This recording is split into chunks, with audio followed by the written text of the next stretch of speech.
Well, welcome back to Queen's Road Baptist Church and to our mini conference.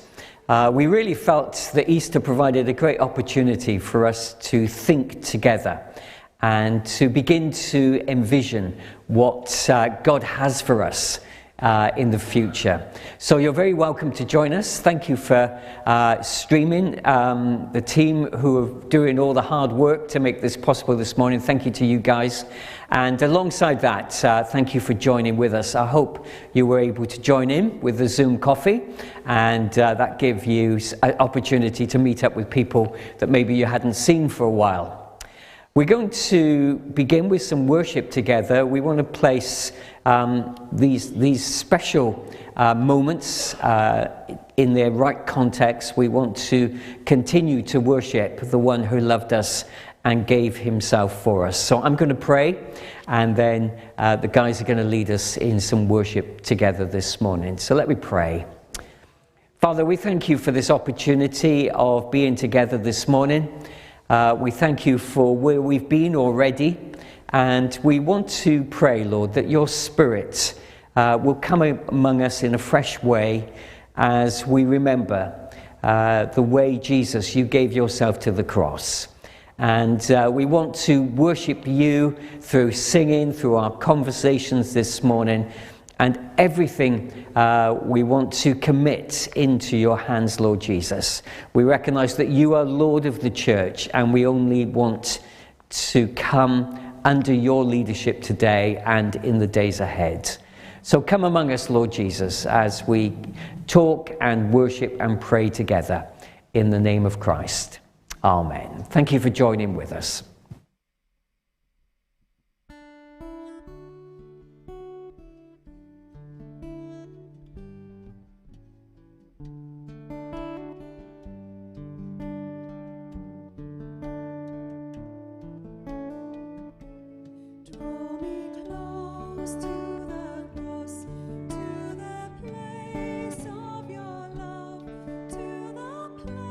Where you poured out your mercy.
As I say, we want to keep Jesus at the very centre of all that we're thinking about today. I guess none of us would have anticipated the kind of journey we would have been on, both individually, as families, as friends, and of course as a church. But I think there is that sense that we're beginning to see the tide changing, and I'm sure we're all committed and praying that soon we'll be able to express the church in slightly different ways than we've done over this past year. And on that note, I just wanted to take the opportunity of saying thank you so much for all the love and support you have expressed during this time. The way that you've kept up with people, you've supported people, you've been there. This is an amazing church, and we're so grateful to God for where we've been over this last year, even though probably none of us would have anticipated the way that we would express our oneness as a family and as a church. But today we want to begin a big conversation. We're really thinking and have been thinking and will be thinking about what kind of church will re-emerge out of this quite different time. And we call it a big conversation because it's a conversation that we're going to want everybody involved in. All of us are part of this family. And I think Scripture is very clear that we all have something important to bring. That's how we practice our church, and we see the church grow. So today we're going to have an opportunity to have a chat with a couple of people, Samuel and Paula and Ella and myself. And in one sense, we're just simply going to reflect on what's happened over the last year, but alongside that also sharing some of our uncertainties, I guess, about where we're likely to go in this next year. And as I say, today is the beginning of the big conversation, and we're going to plan out ways that everyone can have an input into the life and the next chapter of where this church is going. So thank you for joining with us. We have a chat facility available.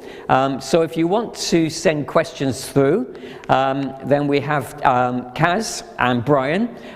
This case, it's Brian Davenport, not Brian Langston. Brian Langston is on the camera. So we've still got a Brian and Kaz at the back, slightly different version of them. And Kaz is going to shout out those questions as we're going through. And well, I won't make any comment on the quality of her voice, but I'm sure we're going to hear it anyway. That's absolutely for sure. Brian Davenport, of course, will be adding the usual amount of confusion into the whole thing. So, yes. So, we're working with what we've got, and what we've got is what we've got, really. So I'm going to go back over there, and Samuel's going to kick off this conversation. Halfway through, or somewhere along the line, we're going to just have an opportunity for another lovely worship song, and then we'll come back later on to continue the conversation.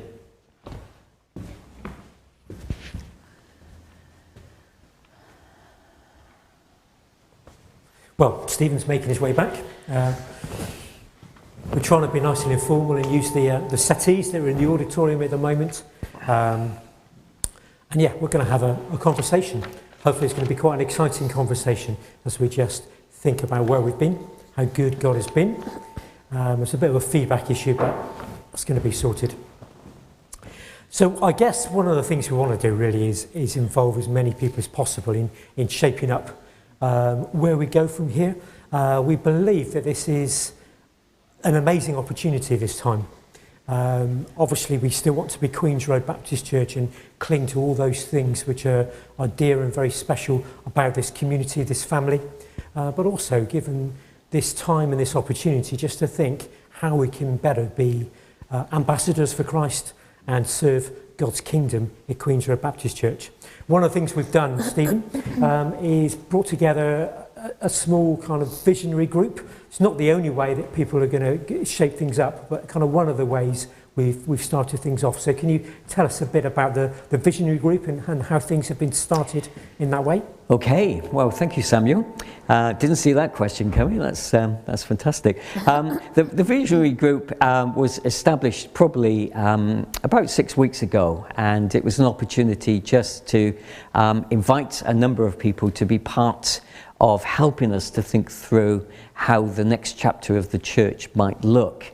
There's a number of deacons on it, together with representatives from those that have been involved in delivering the services over this period of time, and then one or two people that were just mentioned to us as people that could have a really important input into that.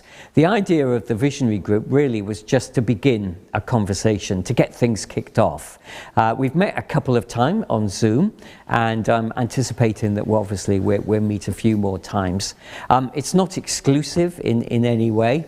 It was just a way of getting a conversation started, and what we're planning over these next few months is to involve as many in that conversation as we can. The church belongs to all of us in every sense. We are the church, and we all have something important to say. And I want to encourage you, if you can, to really commit to prayer and to just asking God, what is it exactly that He most wants us to be when we're able to meet together on site and express our worship in a slightly different way than we've been able to do over the years. So it's the big conversation, and we want everybody involved in that. So Samuel, just picking up on that, I mean, this last year has been interesting for everyone, hasn't it, and challenging for everyone. How have you found it as one of the ministers at the church? Yeah, I think it's been a mix of just having to respond in the moment, haven't we? We've just, from that very first moment when we realised we had to shut things down, that was actually probably quite easy to do in one sense. You're just shutting things down is much easier, isn't it? Than restarting things again. We've just kind of had to live in the moment, haven't we? And I think there's been things I've enjoyed from the last year. I think there's been creative opportunities. We've been able to do things differently. Things we felt a little bit lost with. We've been just kind of working with things as they are, really, and trying to work with restrictions and making things safe, keeping people connected. So for me, it's been a real mix of stuff that's been a little bit difficult and stuff I've enjoyed as well. Paul Samuel gets a bit of teasing about some of these songs that he writes, but I've got to say, they are pretty good, aren't they? And I know people have been really blessed and encouraged through them, and I think they've really ministered into our lives. So, Paula, Ella, tell us a little bit about all you've been doing. You've been like beavers around this building, packing things into plastic bags, shifting the paper bags. Sorry, I mentioned the word that I shouldn't have mentioned. Please delete that. They've been packing things into paper bags and delivering them, right across this area. So tell us about that. What's been the fun things with all of that? I think initially we just sort of thought, oh my goodness, all our roles have changed. Nothing is the same. So I think we thought instantly, how can we keep everybody's relationships as strong as they are and improve, and so connection was a big thing. So I think both of us, I think everybody really, has thought the best way to be connected really is to go to people's doors. So as much as the craft bags and the Easter bags and the Christmas bags and the Sunday school bags have all been amazing, it's really been more about delivering them, seeing people on the doorsteps. And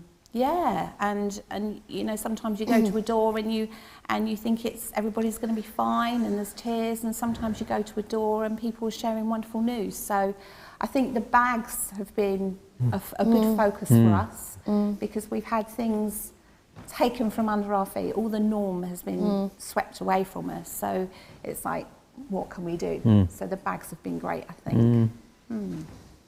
Just to say, you've never delivered one to us. I mean, you know, but there you go. Ella, what about you? What's been the fun part of all of that? Well, it has changed. Sorry, I'm losing my voice already. That's not a good idea, is it? A big or it smile is, just maybe. appeared on Tim's face then when Ella said that. My role has changed a lot as well, and I think I never thought that. Well, me and Tim have been doing quite a lot of the kids stuff together, and it's been really fun doing that. But also, I think it's shocked us in ways that we didn't really know. It's completely changed how I've been doing youth and children's work.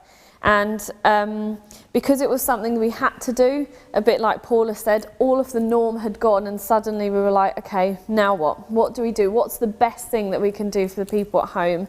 And we've tried our best. We really have. And I think a lot of the things that we've done I've really loved, and a lot of them are very difficult. A lot of the stuff that we're doing is quite interesting because we're going through the same things all at the same time, aren't we? We're finding it difficult, with you finding it difficult, and how we move forward and what we do is unknown, really.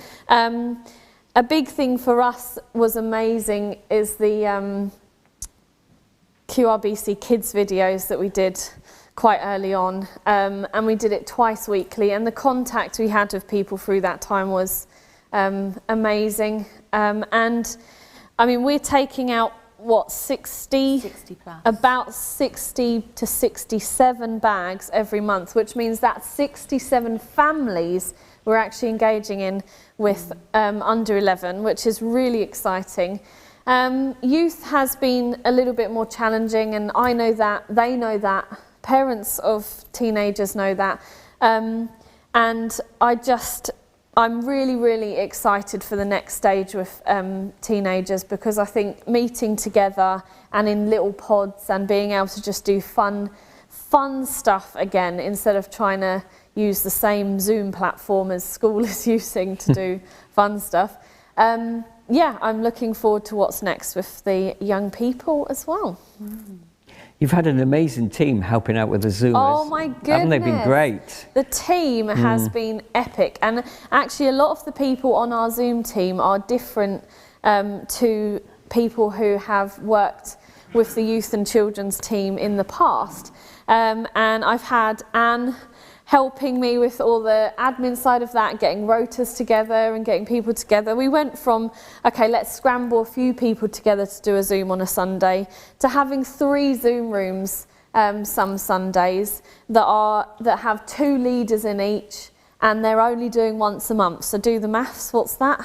How many people is that? 4, 8, something. 700? That's a lot of, that is a lot of different people. And can I just say a massive thank you to each and every one of the people who have helped on those Zoom calls, because yeah, I just know how valuable it is for the kids joining, and the excitement that they're getting. And in some ways they're engaging in a new and even more than way, because we are sending the gospel into the houses.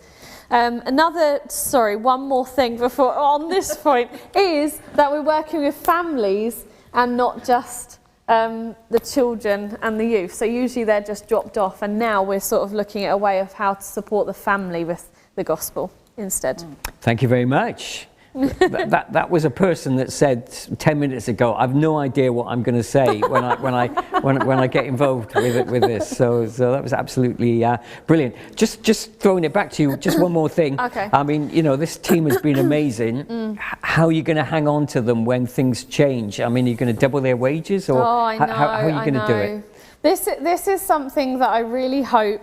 I mean, I definitely said when we started the Zooms that this will be temporary and it's just for the Zooms, but this team are epic, and I really want to strengthen our teams moving back in. And I know that there's people who haven't loved working on Zoom, but will love working back in person. So I'm actually really excited with the idea of growing these teams and merging them together. The other thing is that we've met with the Zoom team twice, just as a sort a bit of training, but also just a little bit of getting to know each other. We've done a silly game together, but I think having that time outside of the norm just to connect is quite important. And yeah, I really want to invest in my teams more moving forward, and I've seen the benefit of doing that in this time. Brilliant. On the subject of teams, obviously so many of our community have been part of a team in the past, haven't they? And I guess Yes. it's one of the things people have missed. Yes, coming in here, worshipping together, people have missed that. But belonging to the team, whether that's the welcoming or serving the coffee or the youth teams or within the Gap, the different teams, the cafe team, I think people have genuinely missed belonging to those teams where they serve together. And I guess that's one of the ways going forward in these next couple of months, they will begin to work through those teams. It's one of the ways that people will be able to get involved and have opinions and says, we'll need teams coming back on. And we want to get into a stronger place with teams, don't we, where we're supporting people more and encouraging people more. But I think that's something I think we've all missed, belonging to our teams, having those friendships and working together. So there have been some people that have just got involved in teams on the technological side of things. But of course, we're not going to forget the people who were part of teams beforehand.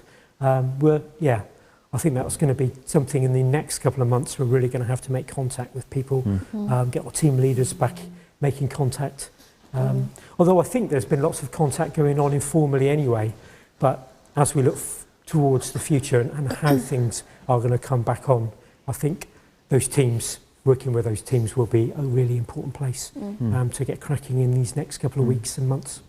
So how are you seeing, I mean, people are often talking about getting back to normal, aren't they, at the end of all of this? And of course, normal is something that we like. We feel safe and secure in it, don't we? So how are you seeing the way that things will begin to develop here? Bit of normal and a bit of change, is that how we're seeing things? Yeah, I think that's one of the big questions, isn't it? How are we going to get back to wherever we want to get to, and some of where we want to get to will be normal and very recognisable. I'm sure we will all be looking forward to gathering in here to worship together. Is obviously a chance for us to imagine new ways of doing things as well. But I think it's going to be a gradual journey, isn't it? The government have a roadmap which gives us some kind of framework to work towards. But I guess we don't really know how people are feeling, do we? You chat to some people and they can't wait just to come back, and they've got no doubt that the minute they're allowed to, they'll walk back in here and be relaxed and be happy. You chat to others and you know that they're quite nervous about that possibility, about coming back in and being close to people. Being in this space with 100, 200 people, for some people is unimaginable at the moment. So I think one of the important things for us is going to be how we do that. And I know there's possibilities, isn't there, about bringing, say, on a Sunday morning, bringing maybe just 2 or 3 families in. I know we've kind of thrown that idea around, actually bringing 2 or 3 families in where they can come in and we feel quite relaxed.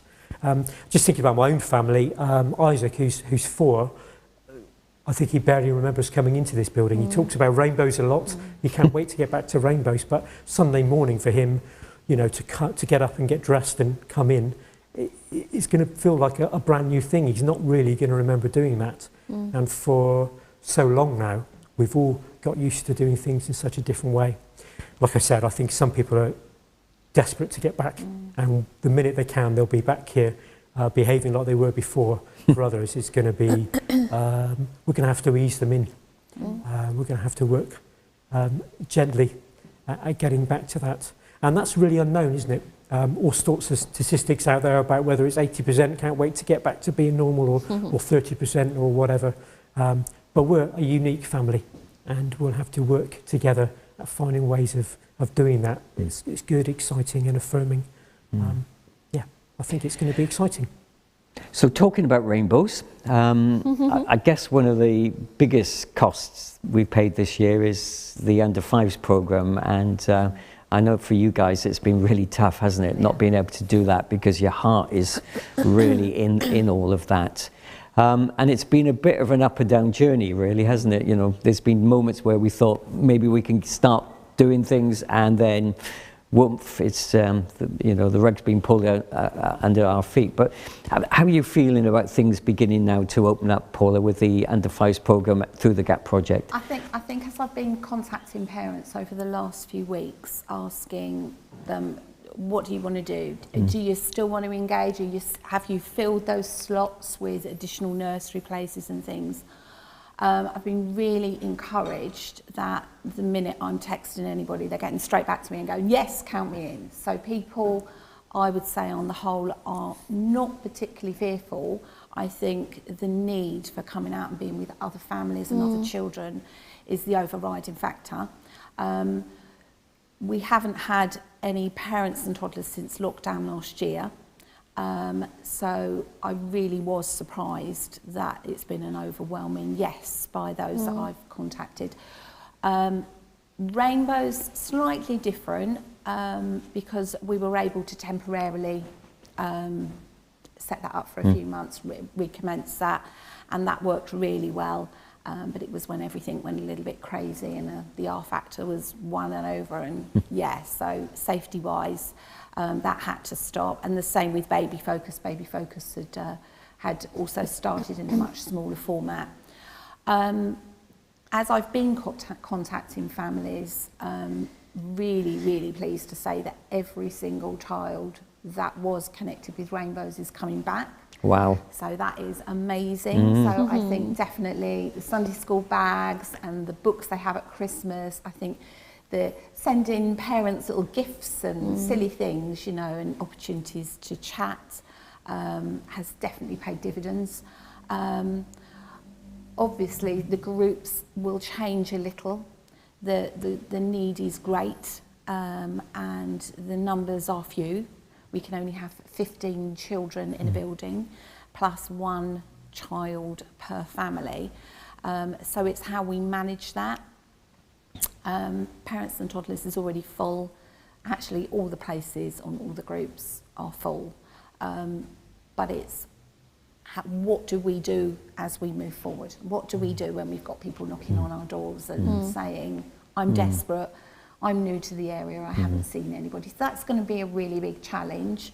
I'm not fearful of seeing any of the families because I think we've kept a really, really good relationship with our families. And actually it's been an opportunity to be even deeper. I mean, some families right from the get-go said, we're going to be fine, we've got a good support network, and that's great. And other families have been on the phone at 10, 11 o'clock at night, 7 o'clock in the morning, having crises, definitely in the earlier days. But yeah, I'm looking forward to doing new and exciting things. We've got lots of babies been born recently, so we have babies in the building for the first time, which is really exciting. So looking forward to it all, can't wait. I'm hoping that we're still going to get to hear the wheels on the bus go round and round. I mean, we're going to close up the building if you're not prepared to. We will sing it if you come and play your guitar. Can you do a rap version of it? That'd be, that would be really cool. I think we're going to have a little pause. We're going to have a little pause. A video, a bit of worship, just a pause, and then we'll come back and carry on. This is obviously a chance for you to post some questions if you've got some that we can think about and throw around a bit. We'll come back in a moment.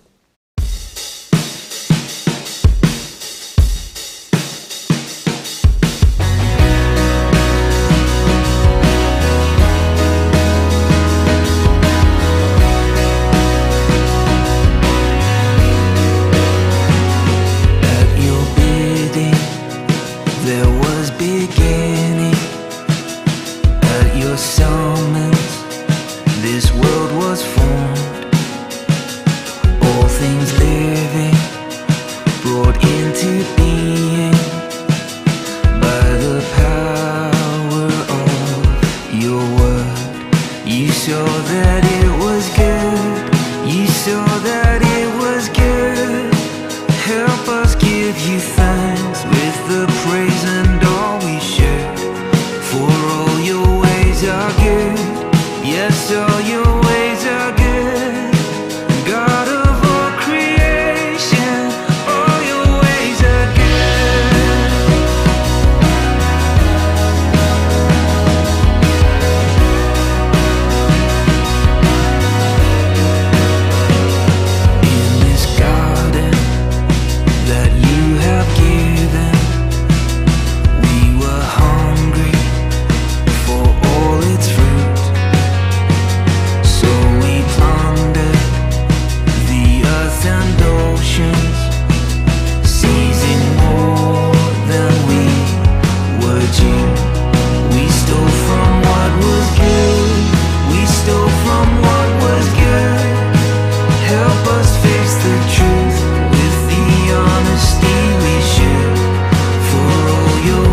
all nature's lost. We remember the source of healing flowing out from Jesus' cross. You came down for our good. You came down for our good. Help us look to you with the hope and faith we share. For all your ways are good. Yes, all your ways are good. God of all creation, all your ways are good. All your ways are good. So good. If we bow down and seek your mercy, will you hear us and still forgive? Holy Spirit, make us determined to reshape the way we live. Restore all that is good. Restore all that is good. Help us change our hearts so we show the care we should. For all your ways are good. Yes, all your ways are good. God of all creation, all your ways are good. All your ways are good. All your ways are good.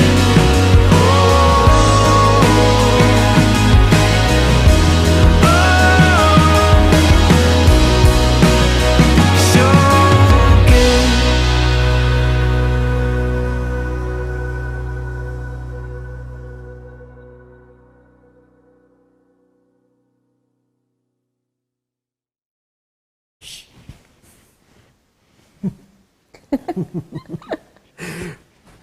Well, one of the things we were just chatting about then while the worship was going on, we should have been listening to the worship, I guess, was the building here. I guess people from our church family, but actually across the community have missed this building. We know the number of people that come by and wave. I've missed all sorts of things. So I'm just going to ask Steve a little bit about how the building is going to be opening up, hopefully in the next couple of months, and the opportunities that gives us. Steve. Thank you, Samuel. To be honest, when the first lockdown came and there was a time I was wandering around the building, I was on my own and there was nothing going on and there was nobody here. And I thought, oh my goodness, what have you done? We've got this beautiful building and it's completely empty. And yeah, we really missed the place and the buzz of the place and the life of the place. But we're really praying that that's going to return over the next few months, obviously in line with government legislation.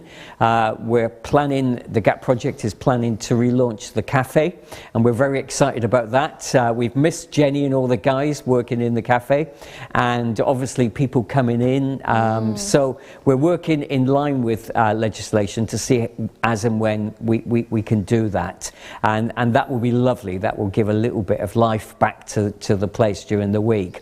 And also just to say that we have tried to keep an on-site presence here. During the first lockdown, we were able to engage with the community through the delivery of food parcels and lots of offers of support. And I know lots of you helped out with that, and we're very grateful for that.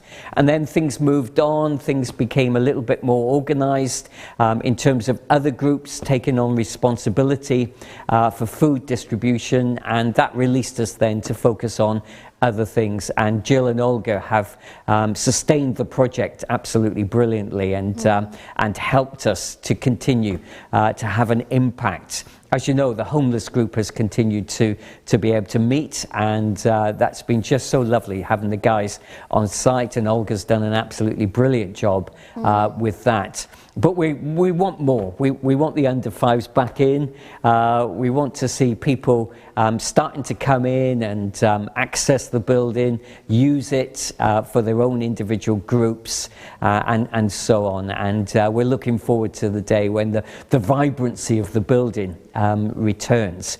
It's going to be a slow process, and we've got to be wise, and we've got to do things according, as I say, to government legislation. We've got to keep in step with the roadmap that the government have brought to us. But hopefully by June, lots of what we've had in the past will have been able to come back online. So we're very excited about that and looking forward to that. And just to say, we do maintain an on-site presence Monday to Friday between 10 and 2 particularly, although we're here other times as well. So if you're passing by, just pop by and say hello. The other day, George and Cheryl walked past the building, and suddenly 3 or 4 of us burst through the door. We were just so pleased to see them.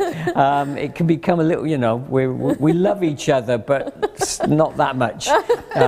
So it was lovely to see them. I think Paul, George and Cheryl were a bit overwhelmed by us. We were desperate to talk to them. So pop along. It's all safe. There's COVID secure things in place, and we provide a nice safe environment as much as it's possible to do that for you to be able to come and say hello to us. That would be fun. Be great to see you. So I think we asked for some questions. Have there a few things come through the comments? Yeah, we've got a couple of things. We've got from Andy Shep that he's really enjoying this, guys. It's like a much more conservative version of this morning. And that's put a message on there saying, I need to borrow another baby as I miss toddler group. My lovely Arwen at Chester are in reception now. They had a wonderful time in Rainbows. Yay! Aww. I think we're all wanting to steal babies to go to Paula's group.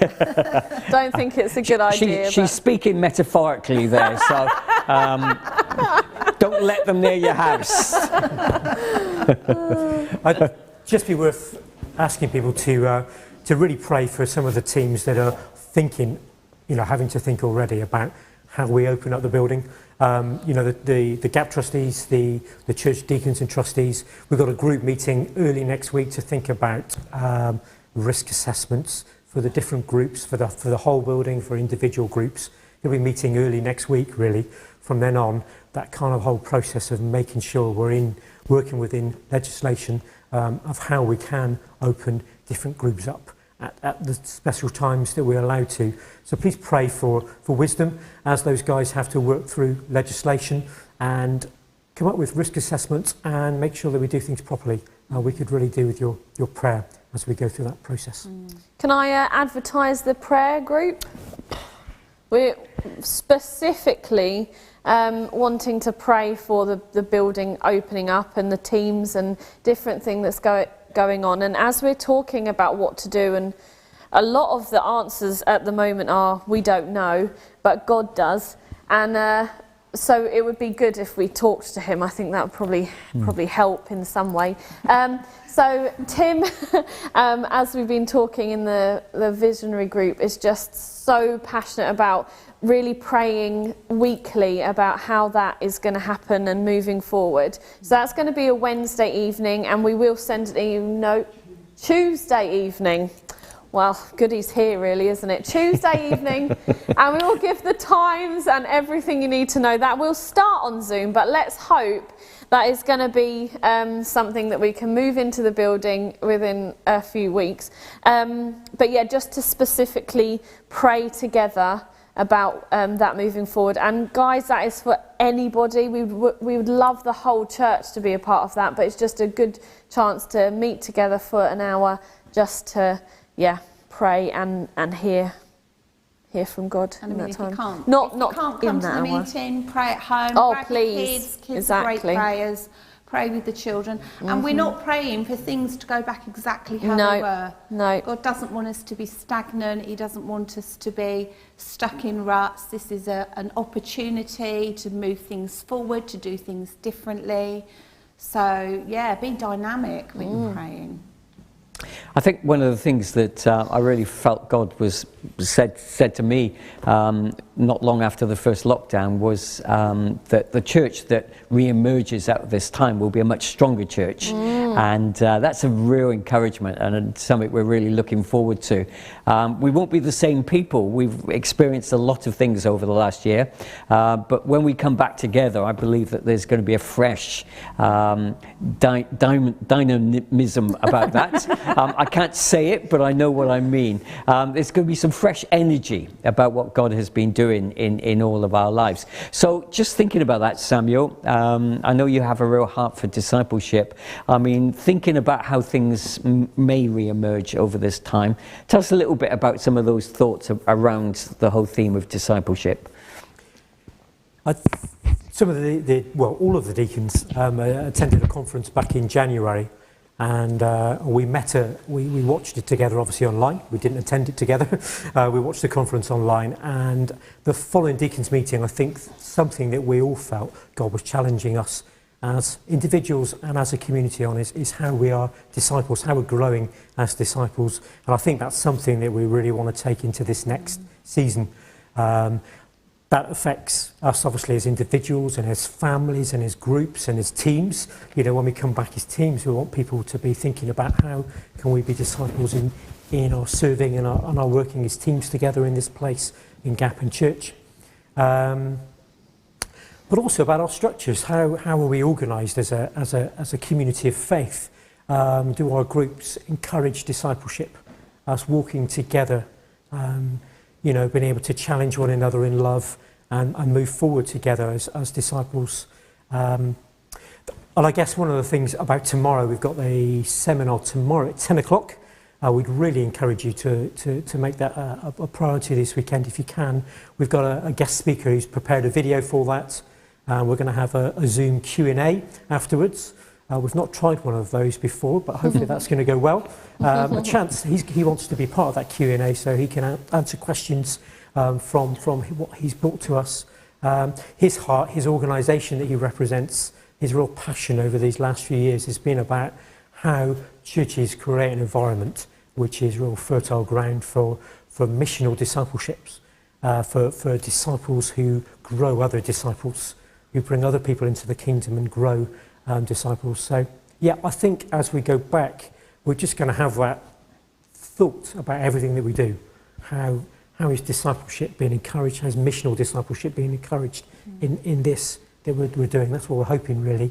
That's what we believe God is challenging us with at this time. So hopefully that's going to be exciting and a real opportunity for us to all grow as disciples. How many times did I say disciples then? A lot. Enough. A lot. Probably going to say it a few more times in these next few months. I think a question's coming. Kelsey's going to shout out for us. We've got a question from Colin saying, all things we do in and for the community are good and are valuable and need building on. But how are we going to advance our devotion to God and the work of the kingdom in our hearts?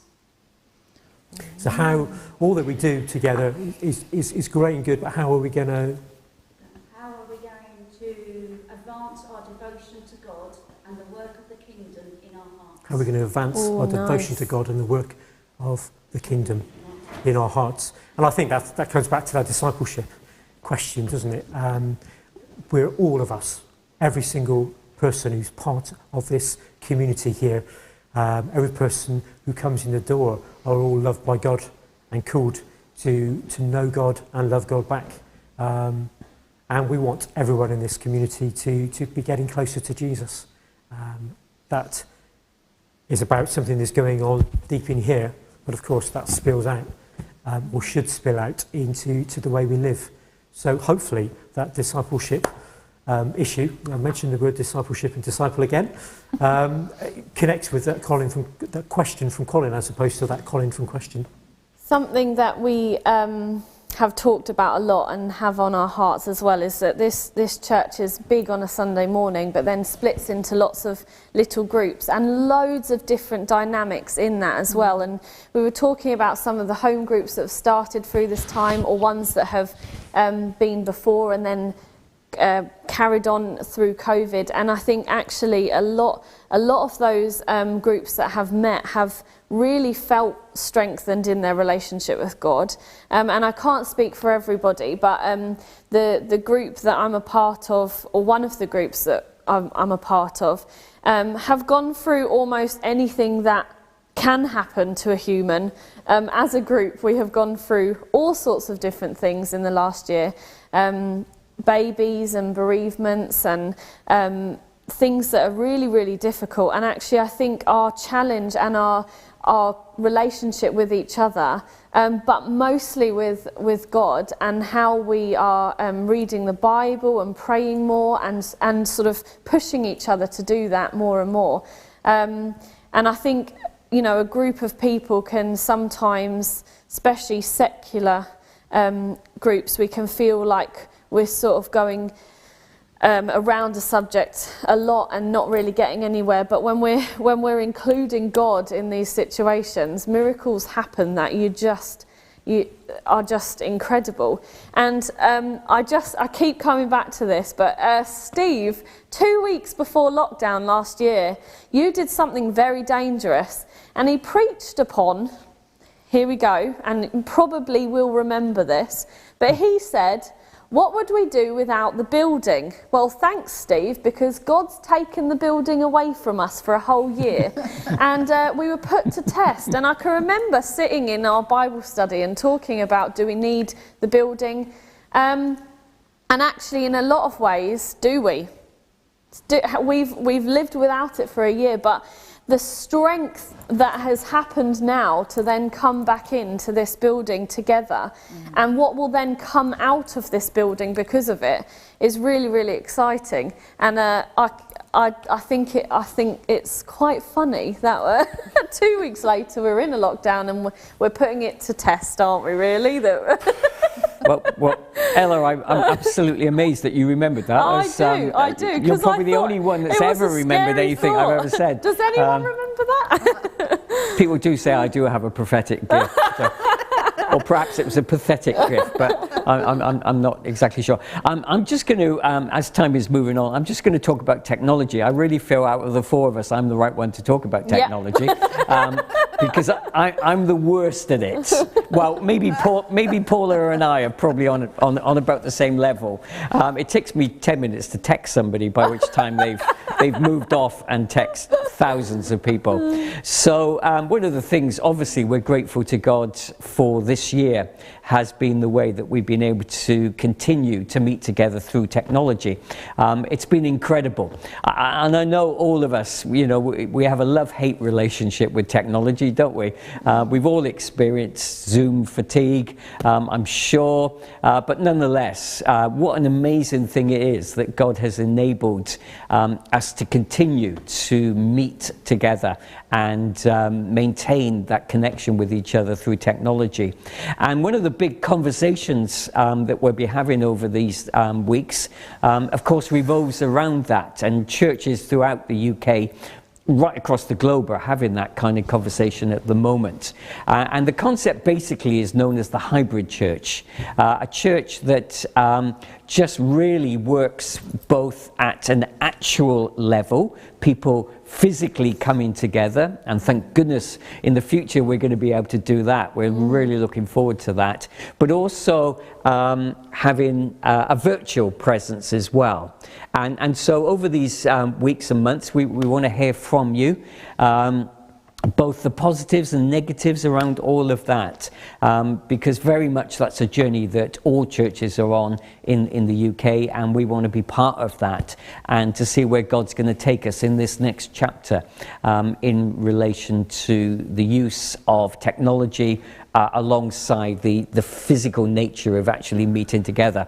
So lots to get excited about there. I think during this time we have had some incredible numbers accessing our service, obviously not just in Broadstairs or in Thanet, but right across the world.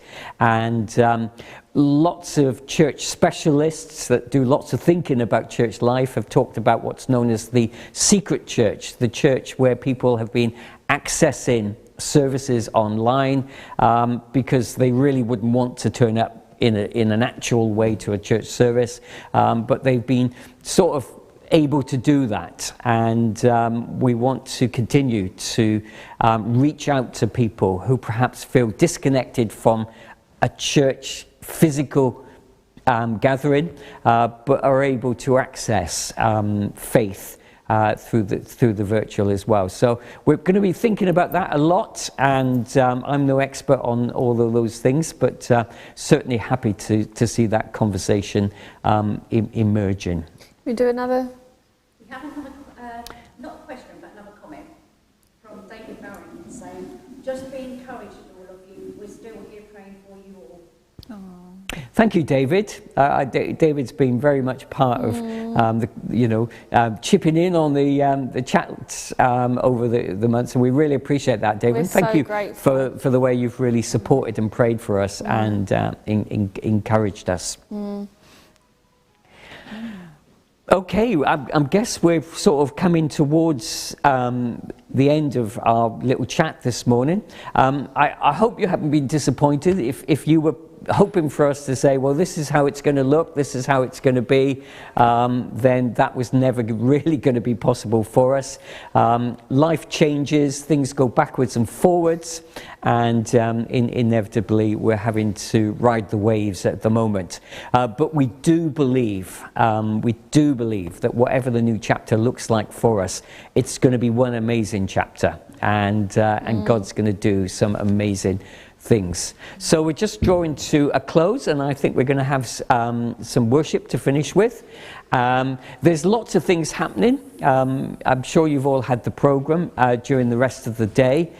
Some of you are probably hoping that you'll be able to join in with the youth escape room tonight, but it's only for young people, okay? I'm really sorry. Kaz wanted to join in with it, but sadly Kaz is 40 years the wrong side of being able to join in with the youth things. Oh, she threw something at me then. We've got one more thing. One more thing from Ella. No, Kaz. Okay, one more comment. Pearson says, I really appreciate the online services. Thank you. Oh, bless you. Oh, that's awesome. I think one Sunday we had about 2,500 hits. That's ridiculous. I tell you, watching that many times the service was exhausting for me. I did 2,000. Annabelle was another one.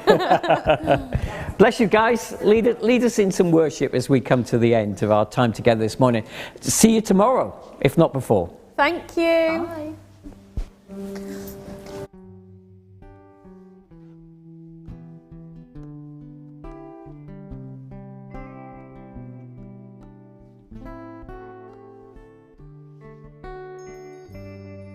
You laid aside your majesty, gave up everything for me, suffered at the hands of those you had created. You took all my guilt and shame when you died and rose again. Now today you reign in heaven and earth exalted. I really want to worship you, my Lord. You have won my heart and I am yours forever and ever. I will love you. You are the only one who died for me, gave your life to set me free. So I lift my voice to you in adoration.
God so loved that he gave his son to lay down his life for the sake of us.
restore.